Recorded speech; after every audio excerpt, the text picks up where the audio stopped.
Hi, everyone. Good to see you again. I'm Anne-Marie Green. And I'm Vladimir Dutip. The U.S. Navy says a Russian destroyer nearly collided with one of its vessels today. The video shows the near collision of the two ships in the Philippine Sea when the Russian destroyer made what the U.S. Navy is calling an unsafe maneuver against the USS Chancellorsville. What is the Pentagon saying on how this actually happened? Well, they're saying that this was the fault of the Russian ship, and the video that they've released backs that claim up. The U.S. ship, the Chancellorsville, was recovering a helicopter at the time of this incident, and when you're recovering a helo, you maintain a steady course and speed to give the pilot of the helo the best possible winds over the flight deck. So it was on a steady course and speed. The Russian ship came alongside, angling in toward the American ship, came within 50 to 100 feet, according to the U.S., and that's certainly what it looks like on the video, and forced the captain of the U.S. ship to throw his engines into reverse in order to avoid a collision. So when you say 50 to 100 feet, you know, for somebody like me, I'm not a nautical person, I don't really know exactly what that means and how dangerous that is for the crew on board the U.S. ship. How dangerous is it?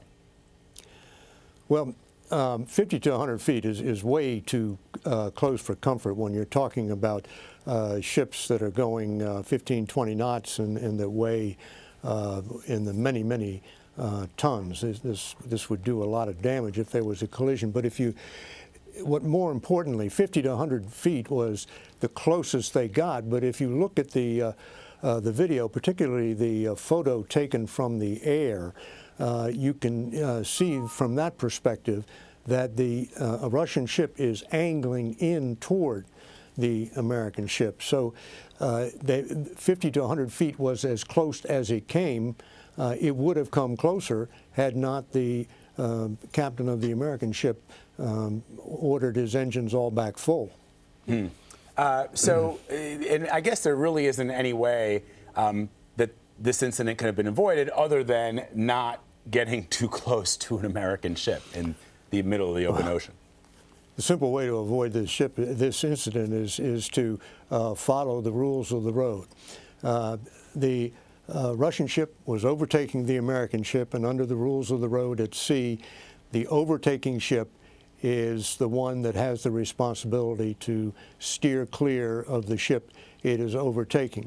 On top of that, the American ship was conducting flight operations. It would have had signals up indicating that it was conducting flight operations. That means it would be on a steady course and speed, and that also requires all ships in the area to steer clear of the ship that is recovering a helo. So this was just a flat-out violation of the rules of the road at sea. So the incident comes just a few days after a U.S. aircraft flying over the Mediterranean Sea was intercepted 3 times by a Russian fighter jet. Is this a pattern?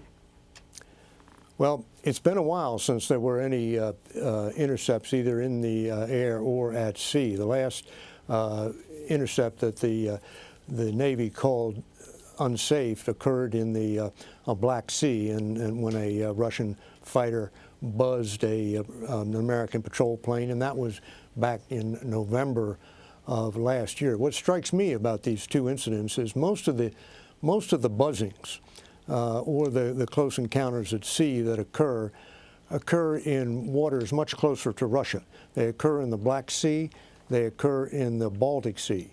Both of these incidents occurred in waters that are much farther removed from Russia, over the Mediterranean Sea and out in the Philippine Sea, which is well removed from Russia.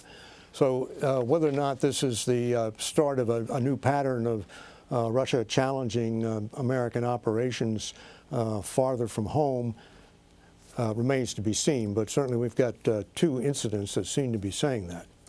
David, you more than anybody will perhaps be able to answer this question, and I don't really know the answer, but In the past, has the United States and perhaps the Russians and other adversaries or even partners and allies not engaged in, I don't want to use the word,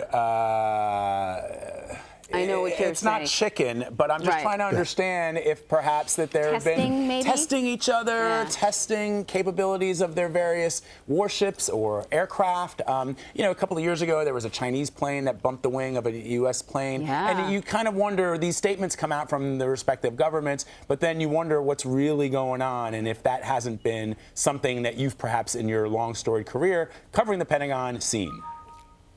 Well, they do play chicken at sea, and when something goes wrong, that's when we find out about it. We don't always find out about these incidents, but this goes back literally decades.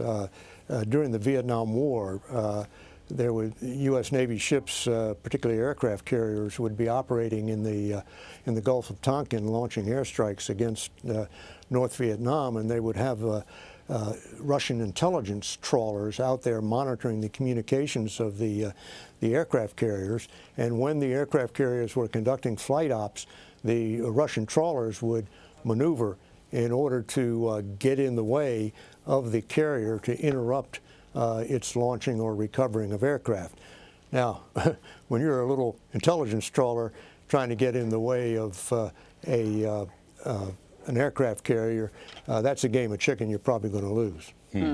All right. David Martin for us at the Pentagon. David, always great to have you. Thank you. Sure thing.